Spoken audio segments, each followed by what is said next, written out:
Hello प्यारे बच्चों, कैसे हो आप लोग। Welcome to a online solution. आप सभी का बहुत बहुत स्वागत है। तो उम्मीद करते हैं आप लोग बहुत बढ़िया होंगे बच्चों। आज हम लोग इस वीडियो के माध्यम से करने वाले हैं साइंस का 20 ऐसे क्वेश्चन जो आपके इम्तिहान में बहुत ज़्यादा चांस है टकराने का, क्वेश्चन आने का। तो इस वीडियो को बहुत ही इंजॉयमेंट के साथ पढ़ना है और आपको 20 में कम से कम तो 15 तो सही करना ही मांगता है। अगर आप साइंस बेहतर तरीके से पढ़ रहे हो तो खुद से निरीक्षण करना, सेल्फ मतलब क्या बोलते हैं, जांचना है, खुद का जांचना है कि कितना मेरा सही हो रहा है। ठीक है ना। तो चलिए देखता हूँ आज आपकी तैयारी कितनी है और कितनी आपकी जो है तैयारी अब तक हो चुकी है। कमेंट बॉक्स में कमेंट जरूर कीजिएगा कितना आपने सही बनाया। तो नाउ लेट्स स्टार्ट। पूरी वीडियो देखिएगा, ज़्यादा नहीं, थोड़ी देर के लिए वीडियो है, 20 क्वेश्चन है मात्र। ओके, तो यहाँ पे हम लोग पढ़ने वाले साइंस का टॉप 20 क्वेश्चन। ठीक है, आइए। तो सबसे पहला क्वेश्चन यहाँ पे है, सिल्वर क्लोराइड का रंग कैसा होता है। बहुत इजी है। सिल्वर क्लोराइड NaCl इसको कहते हैं ना, NaCl कहते हैं, हाँ सॉरी AgCl कहते हैं, AgCl सिल्वर क्लोराइड। इसका रंग कैसा होता है। तो सिल्वर क्लोराइड का रंग कैसा होता है, तो याद कीजिएगा सिल्वर क्लोराइड इसका रंग होगा कैसा, श्वेत। ये व्हाइट कलर का होता है। कैसा होता है, ये व्हाइट कलर का होता है। तो सिल्वर क्लोराइड का रंग कैसा होता है, श्वेत होता है। ठीक है ना। एक होता है सिल्वर आयोडाइड, ठीक है, AgI silver iodide, silver iodide. तो इसका रंग कैसा होता है, पीला होता है। ये दोनों एग्जाम में सवाल आ चुका है कि सिल्वर क्लोराइड का रंग कैसा होता है, श्वेत होता है, और सिल्वर आयोडाइड का रंग कैसा होता है, येलो होता है। ठीक है ना। दोनों इम्तिहान के लिए बहुत ज़्यादा इंपॉर्टेंट है। पहला हो गया सिंगल बॉन्ड CHO अभिक्रिया मूलक को कहते हैं। तो अगर सिंगल बॉन्ड CHO ये अभिक्रियाशील मूलक किसका है, इसको क्या कहते हैं, किसका अभिक्रियाशील मूलक है। क्या ये एल्डिहाइड का है, एल्कोहल का है, कीटोन का है। तो CHO जो है ना, एल्डिहाइड का क्रियाशील मूलक है। ठीक है ना। इसको क्या कहते हैं, एल्डिहाइड का क्रियाशील मूलक कहते हैं। इसके साथ साथ देखा जाए एल्कोहल, तो एल्कोहल का क्या होगा, सिंगल बॉन्ड OH होता है। ये भी आपको याद करना है। कीटोन का क्या होता है, CO। ठीक है। एक होता है अम्ल है ना, कार्बोक्सिलिक अम्ल। तो अम्ल कहते हैं, अम्ल भी याद करेंगे COOH। वैसे इसको कार्बोक्सिलिक अम्ल भी कहते हैं। ओके, तो ये चारों पॉइंट बहुत इंपॉर्टेंट आपके एग्जाम के लिए। अगला सवाल है, विद्युत आवेश का SI मात्रक क्या होता है। विद्युत आवेश जो करंट जाता है, क्या होता है विद्युत आवेश का SI मात्रक। देखिए ऑप्शन को देखते हैं। तो वोल्ट जो है किसका मात्रक होता है, ये होता है विभवांतर का मात्रक। याद होना चाहिए आपको, ये विभवांतर का मात्रक होता है। वोल्ट होता है ओम, आपको पता है प्रतिरोध का मात्रक जो है ओम होता है। ठीक है ना। और एम्पियर किसका मात्रक होता है, तो विद्युत धारा का मात्रक होता है एम्पियर। और विद्युत आवेश का मात्रक होता है कूलाम। क्या होता है, कूलाम होता है। ठीक है ना। याद कीजिएगा Q बराबर है ना, एक होता है I बराबर Q/T, ये फॉर्मूला है। तो Q बराबर क्या हो जाएगा, IT, यानी कि कूलाम बराबर समय गुना विद्युत धारा। ठीक है ना। ये फॉर्मूला आपके लिए बहुत इंपॉर्टेंट काम आएगा। नेक्स्ट है, डायनमो यांत्रिक ऊर्जा को किस ऊर्जा में परिवर्तित करता है। डायनमो का काम क्या है। डायनमो आपने देखा होगा जनरेटर में लगा रहता है डायनमो बेसिकली। तो वो क्या करता है, यांत्रिक ऊर्जा को विद्युत ऊर्जा में बदलता है। जनरेटर का भी वही काम है ना। जब को उसको घुमाते हैं तो वो एक यांत्रिक ऊर्जा देता है और यांत्रिक ऊर्जा से विद्युत ऊर्जा में कन्वर्ट होता है। तो डायनमो भी क्या करता है, यांत्रिक ऊर्जा को विद्युत ऊर्जा में कन्वर्ट करता है। ठीक है, ये आपको याद करना है। चलिए अगला क्वेश्चन है, टेस्टोस्टेरोन स्रावित होता है। टेस्टोस्टेरोन ये एक हार्मोन है। ये क्या है, एक हार्मोन है, नर लिंग हार्मोन। इसको बोलेंगे नर लिंग हार्मोन बोलेंगे, यानी कि मर्दों में पाया जाने, मर्दों के लिंग में पाया जाने वाला हार्मोन है, नर लिंग हार्मोन। ठीक है ना। और ये टेस्टोस्टेरोन ये जो हार्मोन है, ये कहाँ से निकलता है, तो विरसन से निकलता है। कहाँ से निकलता है, ये विरसन से निकलता है। विरसन क्या है, ये एक ग्रंथि है, नर जनन ग्रंथि बोलते इसको। तो टेस्टोस्टेरोन विरसन से निकलता है। विरसन से एक और निकलता है हार्मोन जिसको कहते हैं एंड्रोजन। एंड्रोजन भी कहते हैं, मतलब दूसरा टाइप का हार्मोन हो गया एंड्रोजन। उसी प्रकार अंडाशय से भी हार्मोन निकलता है जिसको कहते हैं एस्ट्रोजन कहते हैं, एस्ट्रोजन। तो आपको याद करना है, अंडाशय से कौन सा हार्मोन निकलता है, एस्ट्रोजन। और एस्ट्रोजन कौन सा हार्मोन है, नर, ये बोलेंगे मादा हार्मोन है, मादा हार्मोन या मादा लिंग हार्मोन बोल सकते हैं। क्लियर। ये सारा इंपॉर्टेंट पॉइंट आपको याद करना है बच्चों। फूल का कौन सा भाग फल में बदलता है। जब हम फल खाते हैं वो एक्चुअली क्या होता है, आपने फूल का पढ़ा होगा है ना, पुंकेसर, परागकोश, परागकण, पंखुड़ी, ठीक है ना, उसके बाद फिर अंडाशय है। तो फूल का कौन सा भाग फल में बदलता है? तो ये अंडाशय ही जो है फल में बदल जाता है, जिसको हम खाते हैं, ठीक है ना। अब यहाँ पे इंपॉर्टेंट बात याद करना है कि पुंकेसर फूल का जो है नर भाग है और स्त्री केसर क्या है? मादा भाग है। पुंकेसर नर भाग है, स्त्री केसर मादा भाग है। अगला क्वेश्चन है, तालाब का जल कम गहरा दिखाई देने का कारण क्या है? हम अक्सर देखते हैं तालाब के पास अगर नहाने के लिए जाओगे तो पानी एकदम पूरा साफ रहता है ना, और लगेगा बहुत कम गहरा है, लेकिन जितना आपको दिख रहा है एक्चुअल में उतना गहरा नहीं होता है, उससे ज़्यादा होता है गहरा, ठीक है ना। तो हमको लगता है बहुत कम गहरा है, तो जो भी गहराई हमको दिख रहा है एक्चुअल वो गहराई उतनी नहीं बल्कि उससे ज़्यादा गहरा है वो है। तो ये होता है प्रकाश के अपवर्तन कारण। किस कारण होगा? प्रकाश के अपवर्तन के कारण होता है। नेक्स्ट है, पौधे में भोजन किस रूप में जमा होता है? पेड़ पौधे में जो भोजन बनता है, और भोजन कहाँ बनता है? तो पत्तियों में बनता है ना, पता है ना, पत्तियों में भोजन बनता है। भोजन कहाँ बनता है? पत्तियों में। तो भोजन बनने के बाद जमा कहाँ होता है? हाँ,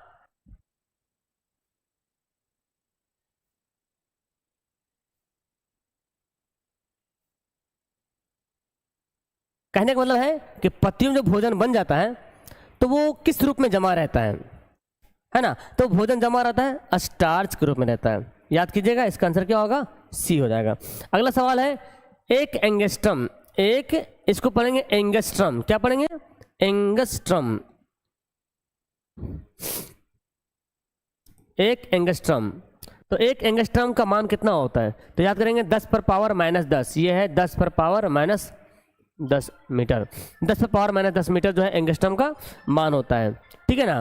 अगला क्वेश्चन पढ़ते हैं, मैग्नीशियम पाया जाता है। मैग्नीशियम कहाँ पाया जाता है? किस में मैग्नीशियम पाया जाता है? तो देखिए ऑप्शन दिया हुआ है, क्लोरोफिल में, लाल रक्तकण में, वर्णी लवक में, श्वेत रक्तकण में।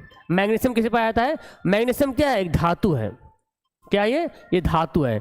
अब ये कहाँ पाया जाता है? तो क्लोरोफिल में। क्लोरोफिल, क्लोरोफिल कहाँ पाया जाता है? तो क्लोरोप्लास्ट में। क्लोरो है ना, क्लोरोप्लास्ट में क्लोरोफिल पाया जाता है। और क्लोरोफिल की वजह से जो है पत्तियों का रंग कैसा होता है? हरा। जो पेड़ में जो हरापन है वो क्लोरोफिल के कारण है, ठीक है ना। तो क्लोरोफिल का काम क्या है? इसका काम क्या है? प्रकाश का, है ना, अवशोषण करना, प्रकाश को खींचना। भोजन बनाने के लिए प्रकाश की आवश्यकता पड़ती है, जल की आवश्यकता पड़ती है, जाइलम के द्वारा जल आता है, फिर पत्तियों के द्वारा जो है वायुमंडल से कार्बन डाइऑक्साइड गैस आता है, ठीक है ना, और उसके अंदर जो पहले से मौजूद है क्लोरोफिल, ये सब मिलकर भोजन बनाते हैं। तो क्लोरोफिल यहाँ पे बहुत ज़्यादा मुख्य भूमिका अदा करती है प्रकाश को खींचने में, प्रकाश को अवशोषित करने में, ठीक है ना। तो मैग्नीशियम पाया जाता है क्लोरोफिल में। एक धातु मैग्नीशियम पाया जा रहा है पौधों में, एक और धातु है जो आरबीसी में पाया जाता है। आरबीसी में एक धातु पाया जाता है जिसको बोलते हैं लोहा। लोहा जो है कहाँ पाया जाता है? आरबीसी में। नेक्स्ट है, सोडियम के संयोजी सेल में इलेक्ट्रॉनों की संख्या कितनी है? अब ये संयोजी सेल आपको याद करना बच्चों। संयोजी सेल क्या होता है? संयोजी सेल को बोलते हैं आखिरी सेल। क्या कहते हैं? आखिरी सेल इसको कहते हैं। संयोजी सेल को हम क्या बोल सकते हैं? आखिरी सेल बोल सकते हैं। तो सोडियम अगर दिया हुआ है, सोडियम की परमाणु संख्या कितना है? 11 है। अगर आपको इलेक्ट्रॉनिक विन्यास बनाने आता है तब तो आराम से बना लीजिएगा, समझ में भी आ जाएगा। नहीं तो आपने पढ़ा भी जरूर होगा कि 2, 8, 18, 32 ग्रुप में हमको तोड़ना है इसको। 2, 8, 18, 32, ठीक है ना। तो सोडियम का आखिर में 11 है, इसको तोड़ेंगे 2, 8, पहला में 2 होना चाहिए ज़्यादा ज़्यादा, दूसरा में 8 ही होना चाहिए ज़्यादा ज़्यादा, 8 से कम हो सकता है, 8 से ज़्यादा नहीं हो सकता है। कितना बच गया? 1। अब जो 1 है तो 1 लास्ट में लिख देंगे। तो आखिर में कितना इलेक्ट्रॉन है? 1 है, इसको बोलेंगे संयोजी इलेक्ट्रॉन, ठीक है। उसी प्रकार अगर बात करें ऑक्सीजन की, क्या होगा? तो ऑक्सीजन का इलेक्ट्रॉन कितना होता है? 8 होता है, परमाणु संख्या 2 और 6। तो ऑक्सीजन का कितना होगा संयोजी इलेक्ट्रॉन? 6 हो जाएगा। क्लोरीन की बात करते हैं तो 2, क्लोरीन का कितना होता है? 17 होता है। 2, 8, 7, आखिर में कितना है? 7 है। तो जो आखिर वाला होगा वही होगा इलेक्ट्रॉनिक विन्यास ई, संयोजित सेल, यानी कि आखिरी सेल। कौन सा हाइड्रोकार्बन सबसे सरल यौगिक है? सबसे आसान यौगिक, यौगिक पढ़ेंगे आप हाइड्रोकार्बन में ethane, methane, propane, ethyne, propyne, butyne, ethene, propene, butene, ethylene, propylene, butylene, बहुत सारा है, ठीक है ना। सबसे इजी कौन है, सबसे सरलतम हाइड्रोकार्बन है मीथेन, जिसका फॉर्मूला होता है CH4, बहुत इजी है। तो सबसे इजी कौन हो गया, मीथेन जो है सबसे सरल यौगिक है, ठीक है। वैसे आप इथेन को भी पढ़ सकते हैं, C2H6 होगा, प्रोपेन का होगा C3H8 हो जाएगा, ब्यूटेन का होगा C4H10। देख सकते हैं यहाँ पे 2 का दुगुना से 2 ज़्यादा हो रहा है, 3 का दुगुना से 2 ज़्यादा, 3 दूना 6 और 2 ज़्यादा 8, 4 दूना 8 और 2 ज़्यादा 10, ये फॉर्मूला है, ठीक है।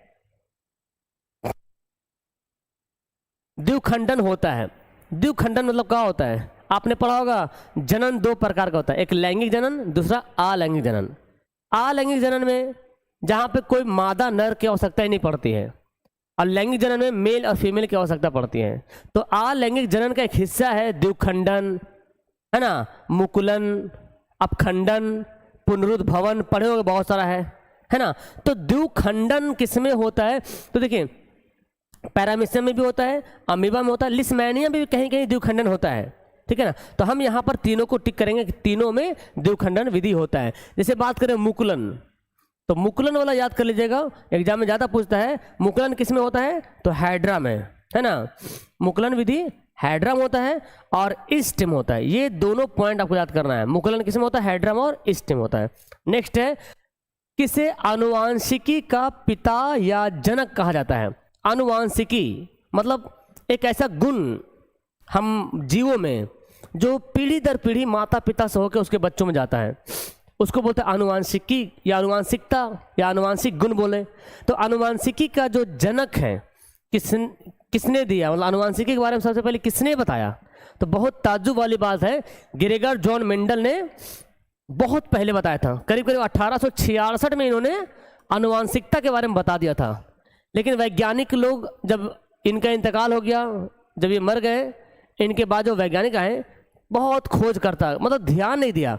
1900 में जाके वैज्ञानिकों ने छानबीन किया, देखा तो पता चला हाँ भाई ये ग्रेगर जॉन मेंडल ने बिल्कुल सही अपना जो है बताया है आनुवांशिकता के बारे में। इन्होंने एक किताब भी लिखा था, बहुत लंबा चौड़ा नाम उसका है, पढ़े होंगे।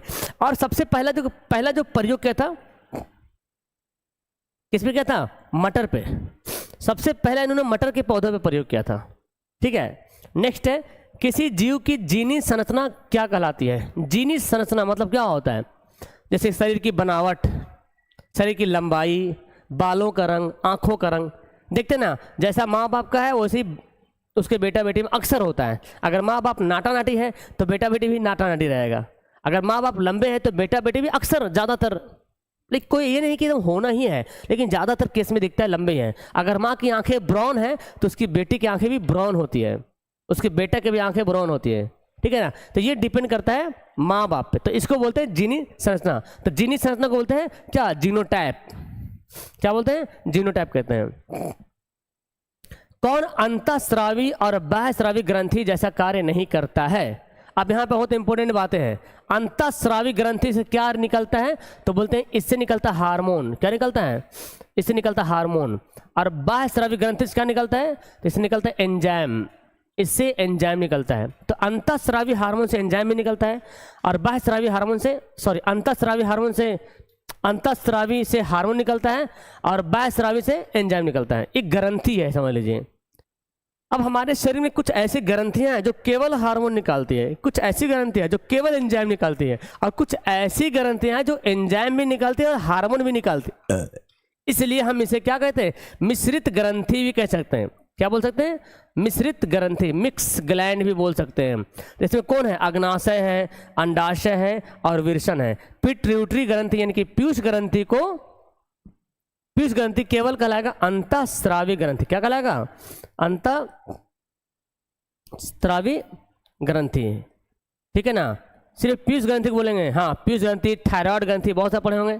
अंतःस्रावी ग्रंथि है। इस पीयूष ग्रंथि को हम लोग मास्टर ग्रंथि भी कहते हैं बच्चों, है ना, मास्टर ग्रंथि कहते हैं, है ना। पिट्यूटरी ग्रंथि भी कहते हैं। बहुत सारा काम है, बहुत सारी ग्रंथियों को ये कंट्रोल करता है, इसलिए इसको पीयूष ग्रंथि या मास्टर ग्रंथि भी कहते हैं, जो हमारे ब्रेन में रहता है, ठीक है ना। चलिए अगला पढ़ते हैं। निषेचन के फलस्वरूप अंडाशय विकसित होता है। निषेचन क्या है? निषेचन मतलब फर्टिलाइजेशन, एक क्रिया है। और वो क्रिया क्या होता है जी? क्रिया क्या है? जब मेल से शुक्राणु निकलता है और फीमेल से अंडाणु निकलता है ना। तो जब शुक्राणु और अंडाणु दोनों आपस में मिल जाते हैं तो मिलने की क्रिया को ही कहते हैं क्या? निषेचन। ये जो मिलता है ना, इसी क्रिया को क्या कहते हैं? निषेचन। इसका जब मीटिंग होता है इसको क्या कहते हैं? निषेचन कहते हैं। और इसी निषेचन के बाद क्या बनता है? युग्मनज बनता है। युग्मनज बनता है यानी कि जायगोट बनता है, जायगोट। और यही जायगोट के बाद जो है नए बेबी का निर्माण होता है, नए बच्चे का निर्माण होता है माँ के पेट में, ठीक है ना। तो क्या बोला गया? निषेचन के फलस्वरूप अंडाशय विकसित होता है। तो यहाँ पे सॉरी, मैं तो मानव के बारे में बता दिया हूँ यार, एक्चुअली ये पौधों के बारे में था। निषेचन के बाद अंडाशय जो है फल में बदल जाता है, सॉरी। तो ये भी ठीक है, मैंने जो बताया ये एक्चुअली मानव के बारे में प्रोसेस बता दिया। फलावर में से भी इसी प्रकार होता है ना, लेकिन वहाँ पे अलग थोड़ा सा चेंज है। परागकोश है तो परागकोश है ना, परागकण है, वो एक तरफ से विरेचन के जैसा काम करता है, सॉरी शुक्राणु के जैसा काम करता है और अंडाशय में जुड़ाता है। तो ये भी वही है, ये मानव के लिए है। और ये जो अंडाशय बनता है ये फल में बनता है, ठीक है। और मानव में जो अंडाशय होता है वो अंडाशय में ही बच्चे का शुरुआती होता है बनने के लिए। कौन सा जैव अनिम्नीकरणीय प्रदूषक है? अनिम्नीकरणीय प्रदूषक मतलब वो नॉन बायोडिग्रेडेबल, मतलब कि जो सूक्ष्म जीवों के द्वारा अपघटन ना हो सके, है ना। जैसे कि कोई जानवर मरता है तो कोई जानवर मर गया तो देखते हैं ना कुछ दिन में पूरा खत्म हो जाता है, मिट्टी मिल गया, छोटे छोटे कवक जीवाणु वगैरह खा लेते हैं उसे। लेकिन कुछ ऐसे चीज़ है हमारे वातावरण में, पर्यावरण में, जिसमें ये नहीं पाया जाता, ये होता ही नहीं। जैसे प्लास्टिक, जितना भी गड़ दीजिए सालों साल तक गड़ा रहेगा, कभी कुछ नहीं होगा, उसको कुछ खा ही नहीं सकता कुछ, है ना। नेक्स्ट है कि अष्टक सिद्धांत को किसने स्थापित किया? अष्टक सिद्धांत जो 8 तत्वों के बारे में बताया था, सारे गामा पा धा नि सा, है ना, जहाँ से शुरू होगा पहला आखिरी तत्व, और पहले तत्व और आखिरी तत्व दोनों का गुण एक जैसा होगा। तो अष्टक सिद्धांत दिया था किसने? तो बोलेंगे न्यूलैंड्स ने दिया था, अष्टक सिद्धांत दिया था। डोबरेनर ने तिर्यक सिद्धांत दिया था, तिर्यक नियम बताया था, डोबरेनर ने तिर्यक नियम बताया था। मेंडलीव तो बारे में जानते हैं, ये जो है आवर्त सारणी का खोज किया था, आवर्त सारणी दिया था। और मोजले जो है आधुनिक आवर्त सारणी दिया, आधुनिक आवर्त सारणी। केवल बोला जाएगा आवर्त सारणी का खोज किसने किया, किसने शुरू किया? तो मेंडलीव ने शुरू किया था, और आधुनिक मोसले ने। कौन कमरे के तापक्रम पर द्रव्य रहता है? कमरे के तापक्रम पर द्रव्य में रहता है।